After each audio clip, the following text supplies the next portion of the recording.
नमस्कार मित्रों। एक बहुत महत्वपूर्ण विषय है जिस पर आपसे बातचीत करना आवश्यक लगा, इसलिए आपको 12:30 बजे आग्रह किया आने के लिए।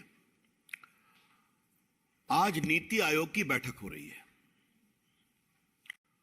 और नीति आयोग की बैठक में 8 मुख्यमंत्री नहीं आ रहे हैं। उसमें ममता जी हैं, उसमें तमिलनाडु के स्टालिन हैं, उसमें तेलंगाना के राव साहब हैं, उसमें हमारे बिहार के सुनामधन नीतीश बाबू हैं और दिल्ली और पंजाब के अरविंद केजरीवाल जी और मान साहब हैं।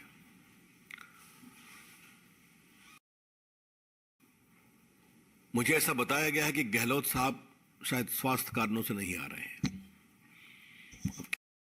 क्या सच्चाई है तो उनकी तरफ से बताया जाएगा, लेकिन उनकी ओर से रिप्रेजेंटेशन नहीं हो रहा है।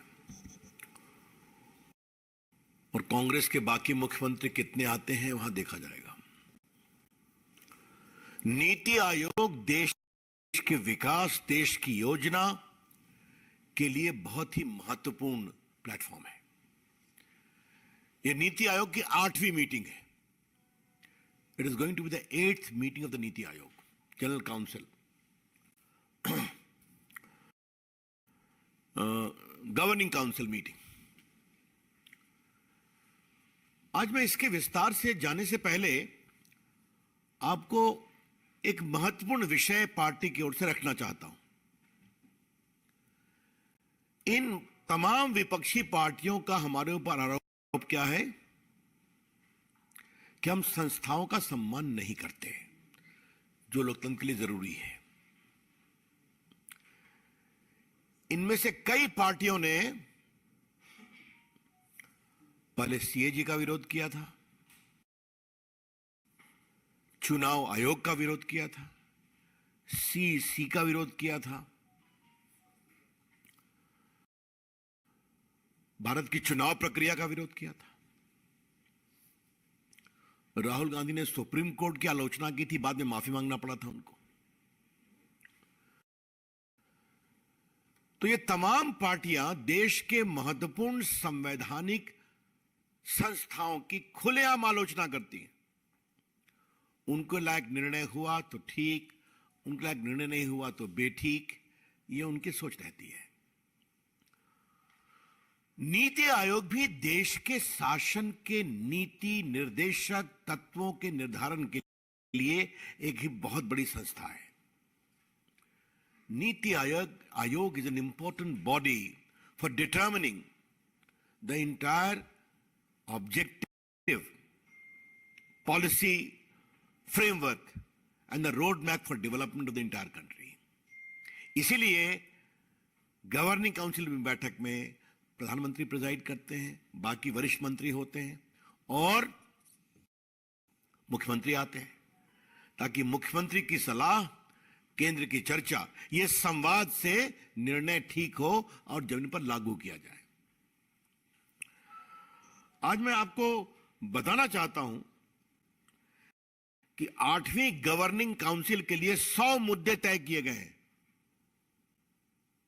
100 issues are proposed to be debated in the 8th governing council. अब आप इतनी संख्या में मुख्यमंत्री नहीं आएंगे तो यहां जो निर्णय लिए जाएंगे, तो अपने प्रदेश की जनता की आवाज आप नहीं ला रहे हैं, तो क्या उनको लाभ नहीं मिलना चाहिए क्या? ये निर्णय तो बंगाल के लिए भी होगा, ये निर्णय तमिलनाडु के लिए भी होगा, ये निर्णय बिहार के लिए भी होगा, ये निर्णय दिल्ली और पंजाब के लिए भी होगा, आदि आदि। तो इसका मतलब क्या है? ये बात पार्टी की ओर से हम बहुत गंभीरता से उठाना चाहते हैं कि मोदी विरोध में आप कहां तक जाएंगे? संसद के शिलान्यास में आप नहीं आएंगे, उसके उद्घाटन में आप नहीं आएंगे, मोदी जी की अंतर्राष्ट्रीय लोकप्रियता बढ़ी है, उस पर भी टीका करेंगे। आप कोरोना काल में भारत के लोगों के द्वारा, भारत के सेवा कर्मियों के द्वारा जो इतना बड़ा काम हुआ, डॉक्टर, एम्बुलेंस चलाने वाले और बाकी कंपाउंडर्स, नर्सेज, मोदी जी ने उनको सिर्फ एक रास्ता दिखाया, काम तो उन्होंने किया ना। मोदी जी ने हिम्मत दिखाई, भारत का वैक्सीन बना, ऑक्सीजन आया, आपने उसकी भी खिल्ली उड़ाई। और अब तो इससे तो आपके सीधे आपके प्रदेश की जनता प्रभावित होने वाली है, क्योंकि उनके महत्वपूर्ण मुद्दे जो 100 चर्चा होने वाले हैं, उसके बारे में आपके यहां का रोड मैप बनाने में कठिनाई होगी। फैसले होंगे तो आप कहेंगे कि we are not party to it. आपको बुलाया गया तो आप आएंगे नहीं, अब आप भी शिकायत करेंगे। अब आपको मैं बताना चाहता हूं कि पिछली जो 7 मीटिंग हुई, उसमें जो फैसले हुए, उसका क्या क्या असर हुआ है। अब state develop a modern urban development model, urban planning, capacity building, skilling, urban employment इत्यादि इत्यादि। आपको जानकर खुशी होगी कि इसका फायदा क्या होता है। ये हम आपको जरूर बताना चाहेंगे कि टेक्नोलॉजी के प्रमोशन करना था प्रदेश के विकास, अर्बन इंफ्रास्ट्रक्चर के विकास के लिए। आज 2530 सिटीज ने ऑनलाइन बिल्डिंग परमिट सिस्टम को अडॉप्ट कर लिया है। यह निर्णय हुआ था इसी गवर्निंग काउंसिल में। तो 30 राज्य और यूनियन टेरिटरी के 2530 सिटीज में ऑनलाइन बिल्डिंग परमिट सिस्टम आज अडॉप्ट हो गया है। पहले बिल्डिंग परमिट लेने में आपको कितनी श्रम और सेवा दोनों करनी पड़ती थी, हम दिल्ली के पत्रकार मित्रों को बताने की जरूरत नहीं समझते। आज 10 स्टेट में ट्रांजिट ओरिएंटेड डेवलपमेंट पॉलिसी आ गई है, अर्बन डिजिटल मिशन आ गया है। अब financial ranking of cities finance ranking portal made live on 20 मार्च 230। अब ये जो गति शक्ति पोर्टल है, इससे अर्बन गवर्नेंस को एक साथ लाया गया है। आपको मालूम है कि इस बार के बजट में इंफ्रास्ट्रक्चर पर 10 लाख करोड़ रुपए खर्चा होने वाले हैं, आपने सुना होगा, याद होगा आपको। तो इन चीजों में राज्यों में और केंद्र में कोऑर्डिनेशन जरूरी है। अब देखिए, ऑप्टिकल फाइबर टेक्नोलॉजी के लिए, 5G के लिए क्लियरेंस जल्दी होनी चाहिए, ये पहले फैसला हुआ था। आज telegraph right of way rules 2016 को 17 अगस्त 22 को अमेंड कर दिया गया फास्टर क्लियरेंसेस के लिए। गति शक्ति संचार पोर्टल लॉन्च कर दिया गया, जहां राइट ऑफ वे आप जानते हैं कि अगर कोई आपका कम्युनिकेशन का इंस्टॉलेशन होने वाला है तो उसके लिए राइट ऑफ वे प्रायोरिटी में मिलना चाहिए, वरना हर जगह परेशानियां होंगी, कई जगह क्लियरेंस लेना पड़ेगा। भारत नेट 2.5 लाख ग्राम पंचायतों में लाने की बात थी। आपको जानकर खुशी होगी कि मार्च 23 तक 6.2 लाख किलोमीटर ऑप्टिकल फाइबर 1,96,000 ग्राम पंचायत में ले हो गया है। 2.5 लाख करना है, लगभग 2 लाख हो गया। और 1.85 lakh GPs are service ready on OFC। बाकी 4,702 सैटेलाइट मीडिया पर जुड़ गए हैं। तो जब फैसले होते हैं और नीचे इंप्लीमेंट होते हैं तो फायदा क्या होता है, ये हम बताना चाह रहे हैं। और फिर प्राइवेट एंटिटी जो रेगुलर लाइसेंसिंग नहीं है, उनको भी रजिस्ट्रेशन के लिए अवसर दिया गया चर्चा करके, और उनमें भी लगभग 86 रजिस्ट्रेशन हो गया है। अब ये जो रैंकिंग होती है, नेशनल इंस्टीट्यूट रैंकिंग फ्रेमवर्क, कि आपके यहां संस्था कैसा काम कर रही है हायर एजुकेशन में, ये फैसला हुआ था। अब आप देख लें कि एग्रीकल्चर यूनिवर्सिटी में भी लाने की बात हुई थी, NIRF पोर्टल को खोला गया था, और आज देश के 67 एग्रीकल्चर यूनिवर्सिटीज में 64 ने अप्लाई किया है कि हमको भी नेशनल इंस्टीट्यूट रैंकिंग फ्रेमवर्क में लाया जाए। तो जब ये फैसले होते हैं तो जमीन पर कैसे आते हैं ये आपको हम बताना चाहते हैं। फिर एग्रीकल्चर में डाइवर्सिफाई करने के लिए निर्णय करने की बात थी। तो आज स्टेट्स जो हैं वो एग्रो इकोलॉजिकल जोन के लिए काम कर रहे हैं। Schemes are being implemented in Madhya Pradesh, Haryana, Kerala, Tamil Nadu, Chhattisgarh, Orissa, ताकि क्लस्टर बना करके एग्रीकल्चर के इलाके को और आगे बढ़ाया जाए। फिर आपको FPO to promote export of agriculture products, तो ये भी काम बहुत तेजी से चला है। Export of coloured capsicum, cherry tomato, broccoli to Arab countries and green chilli and okra to European countries have been undertaken. तो एग्रीकल्चर प्रोडक्ट्स किसानों का एक्सपोर्ट होगा तो उनको फायदा मिलेगा। फिर एक और पहले हुआ था कि G20 की प्रेसिडेंसी का फायदा उठाए सारे राज्य सरकार। आपको मालूम है G20 मीटिंग 59 सिटीज में हो रही है। अभी कश्मीर में कितना ऐतिहासिक मीटिंग हुई। लोकल प्रोडक्ट को उसका उपयोग किया जाए G20 में, तो जन भागीदारी वगैरह किया जाए, तो ये सब हुआ। जीएसटी कलेक्शन को और इंप्रूव करने के लिए पिछली जनरल काउंसिल में मीटिंग हुई थी, उसमें लगा जाए। उसका फायदा क्या हुआ?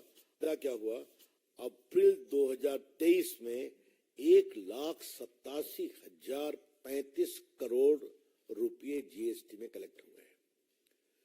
कल भी मैंने कहा था, the GST collection in April has been to the highest amount ever till date of 1,87,035 crore. तो अब नेशनल करिकुलम की हमेशा बार बार न्यू एजुकेशन पॉलिसी में उसका रिव्यू होना चाहिए, तो उसके लिए भी कंसल्टेशन मीटिंग हुई है, एक्शंस टेकन है। अब स्कूल में एक नया कार्यक्रम बनाया गया, विद्या प्रवेश। बच्चे स्कूल में आए, उनका स्वागत किया जाए, उनको प्रेरणा दी जाए। और इसमें लगभग 8.7 लाख स्कूलों के 1,81,00,000 बच्चों ने पार्टिसिपेट किया। नो प्रॉक्सी स्कूल टीचर, ये निर्णय हुआ था, बहुत महत्वपूर्ण। और आपको जानकर खुशी होगी कि 35 राज्यों ने कार्रवाई शुरू की है और 13 राज्य और यूनियन टेरिटरी ने अपने शिक्षकों का पूरा फोटोग्राफ लगा दिया है स्कूल के ऊपर कि यहाँ क्या कौन कौन शिक्षक हैं, उनकी ये तस्वीर है, ताकि कोई प्रॉक्सी शिक्षक ना आए। आपको मालूम है सच्चाई थी। बाकी हायर एजुकेशन में academic bank of credit portal setup किया गया है, नेशनल क्रेडिट फ्रेमवर्क सेटअप किया गया है, national higher education qualification framework, और ये सब के कारण अभी तक कई लोगों ने इसमें रजिस्टर किया है। स्किलिंग के पॉइंट ऑफ व्यू से, बाकी पॉइंट ऑफ व्यू से स्वयं कोर्सेज शुरू हुए हैं इंडस्ट्री के साथ मिलकर के, बाकी हुआ है। ये मैंने आपको थोड़ा विस्तार से लेकिन कुछ महत्वपूर्ण पॉइंट बताया कि गवर्निंग काउंसिल की जो मीटिंग होती है नीति आयोग की, उसमें महत्वपूर्ण चर्चा होती है, महत्वपूर्ण फैसले होते हैं जो जमीन पर इंप्लीमेंट होते हैं। The reason as to why these facts were conveyed to you, that Niti Aayog is a very important forum to have a wide-ranging consultative process between the center and the state and union territories. With the Prime Minister presiding and the Chief Ministers participating, many larger issues are flagged and starts getting implemented on the ground. ये मैंने आपको बताया। तो ये क्यों नहीं आ रहे हैं जहां 100 विषय चर्चा होने वाली है? क्या परेशानी है इनको? आपके लिए नरेंद्र मोदी के खिलाफ विरोध करने का बहुत अवसर मिलेगा, आप जाइए विरोध करिए, लेकिन अपने प्रदेश की जनता का अहित क्यों कर रहे हैं आप? अभी तो चुनाव में लगभग 1 साल देरी है ना, लड़िएगा। लेकिन ये जब 8वीं गवर्निंग काउंसिल की जो मीटिंग है, जिसमें 100 विषय पर चर्चा होने वाली है और इन चर्चाओं से फायदा होता है, तो उसमें भी इस तरह करना ये बहुत दुर्भाग्यपूर्ण है, ये बहुत गैर जिम्मेदाराना है और ये बहुत जन विरोधी है। On behalf of the party, I would like to stress with all the emphasis at my command that this decision to boycott the meeting by 8 chief ministers, that's what we have learned, is totally irresponsible and is also against the public interest and interest of the people they govern in their states. ये मैं जरूर कहना चाहूंगा। तो ये विषय था, हम इसकी एक लिखित प्रति आप सबों को दे देंगे विस्तार के लिए, हिंदी और अंग्रेजी दोनों में। लेकिन ये विषय बहुत महत्वपूर्ण था, तो हमें लगा आपको बताना चाहिए, पार्टी का स्टैंड रखना चाहिए और आपके माध्यम से देश को बताना चाहिए। धन्यवाद। Devendra Parashar, India TV.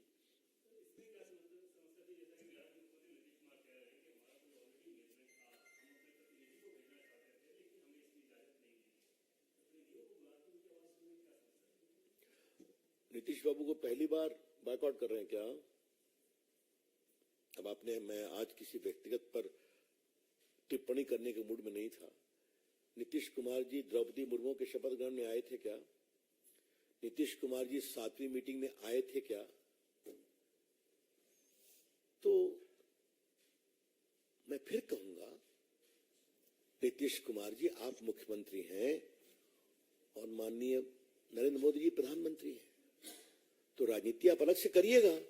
आपको आने में क्या परेशानी है, ये तो सवाल है। रविकांत राय, टाइम्स नव भारत।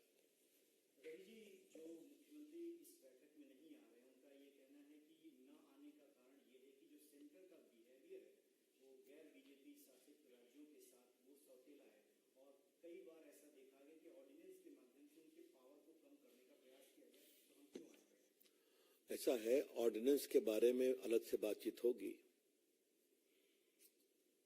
अगर वो अपने राज्य के वरीय अधिकारियों के साथ बदसलूकी करेंगे, अगर दिल्ली भारत का कैपिटल है ना, तो मैं अब दिल्ली का विषय मैं इसको नहीं बनाना चाहता हूं, सिर्फ एक कमेंट करूंगा।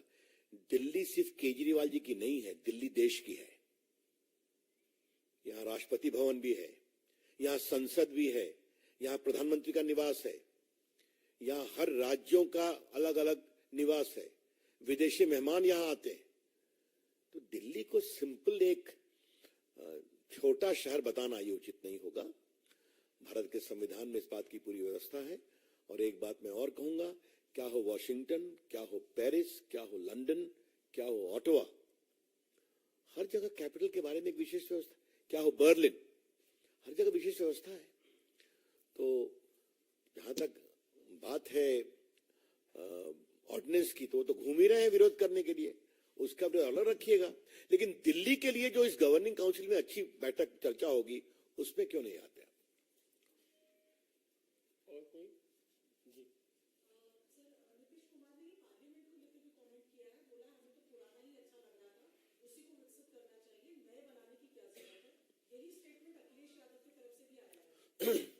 इसके पीछे आलोचना नहीं है, इसके पीछे भाजपा और नरेंद्र मोदी जी के खिलाफ चिढ़ है।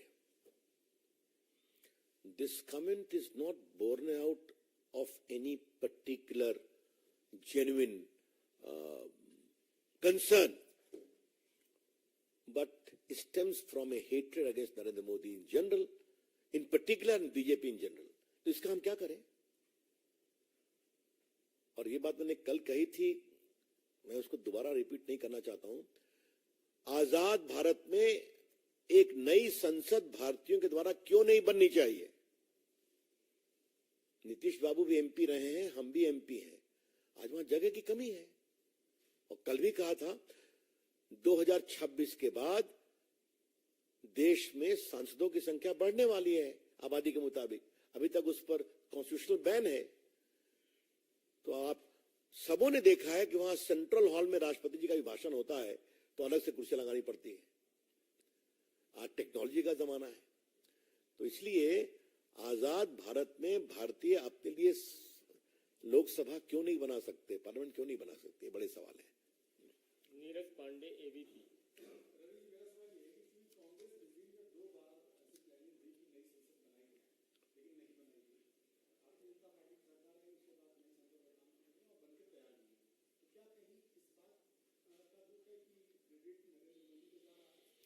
नहीं, इसका बड़ा पुराना इतिहास है।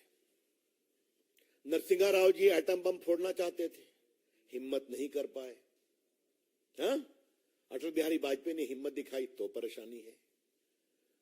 कांग्रेस पार्टी के ए.के. एंथोनी ने कहा था कि हम चीन से अपना रिश्ता नहीं बिगाड़ना चाहते, इसलिए हम सरहद पे इंफ्रास्ट्रक्चर नहीं बनाएंगे, सड़क और पुल।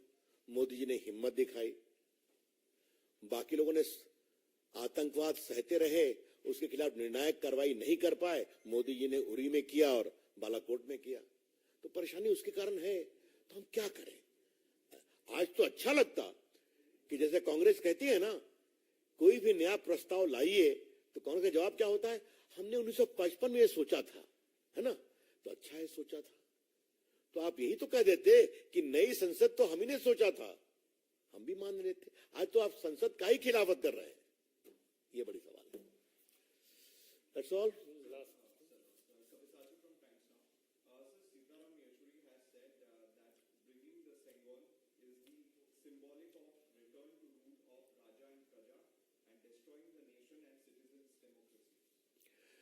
Well, I would like to gently remind Mr. Yechuri that the leftist, almost hostile reaction against India's spiritual and classical traditions remains the same even today.